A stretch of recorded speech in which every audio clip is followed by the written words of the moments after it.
Mr. Alford.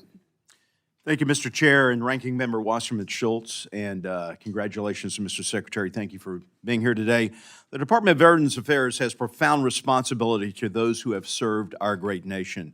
Missouri's 4th Congressional District is home to thousands of veterans, yet my district, like many others, has heard too many stories of delayed care, bureaucratic obstacles, and a system that sometimes feels more like an adversary than an ally. In the golden age of America, I think the VA should be the gold standard of health care. And I think you have the same vision, Mr. Secretary.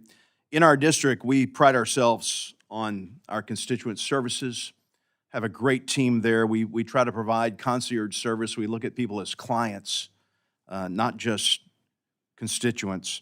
Our lead caseworker there, her name is Grace Townsend, and she's a veteran.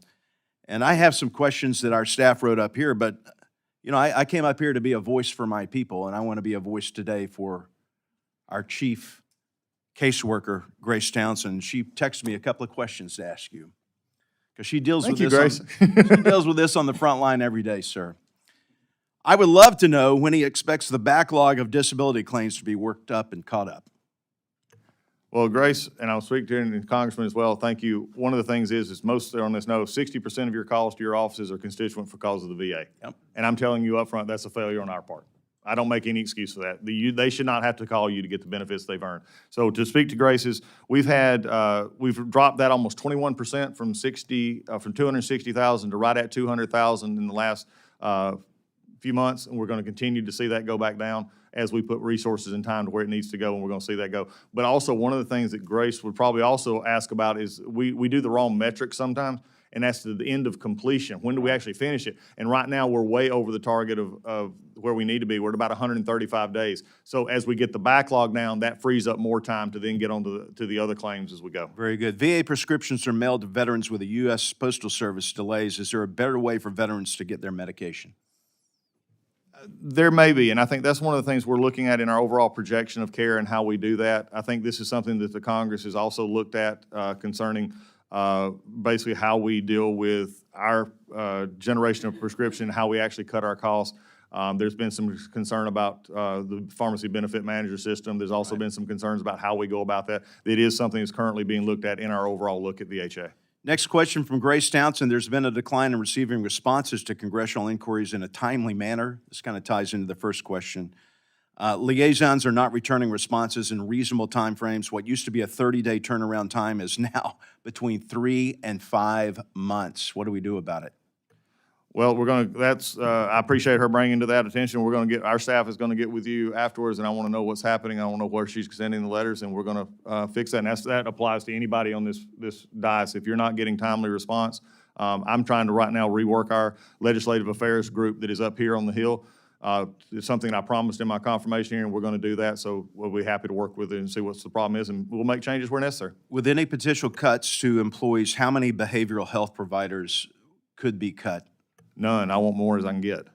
I think remember, one of the things we've not talked about today is in any discussion we've had over 300,000 positions that we've exempted, and right now are currently hiring at the VA at any one time, and we need as much, and especially in the area of mental health, behavioral health, and others, to help us with our backlog, and with not just our backlog, but help us with our death by suicide issues, our homelessness issues, and getting back to work issues. We have a minute left. Those are Grace's question. Mine is dealing with suicide. I lost my best friend to suicide 14 years ago. We continue to lose 6,400 veterans each year to suicide. How do we change that? Congressman, I'm sorry for your loss. I have experienced a similar loss, but also been on the phone as my years of service in the Air Force of actually talking to those veterans on the line who have come to that point in life where they want to end their life. And that's a difficult place to be. And it's not something, and we look back on it and say, how can we help? And that's a very hard feeling for the families and others. Here's the sad reality of what we're looking at right now, why we're going to start a different approach in trying to get to as many people as we can. Since 2008, the number of suicides in this country by veterans have not really changed. 2008. We're still at that 6,500 to about 6,900. It's about 17, depending on how you want to look at the numbers. And yet in the past few years, this body, and I appreciate the work, they spent $588 million on prevention for suicide, but yet our numbers aren't changing. We spent $2.3 billion on how do we actually take care of them, and that we do counseling for those that are struggling. But we're not changing. So I've instituted a new, we're looking at it completely different. I'm talking to our folks in the field saying, how can we reach more people? Because here's the disturbing fact for all of us on this dais, is that when they look at that 17 number, half of those veterans who take the option of death by suicide have never had a contact with the VA. Never had a contact with the VA.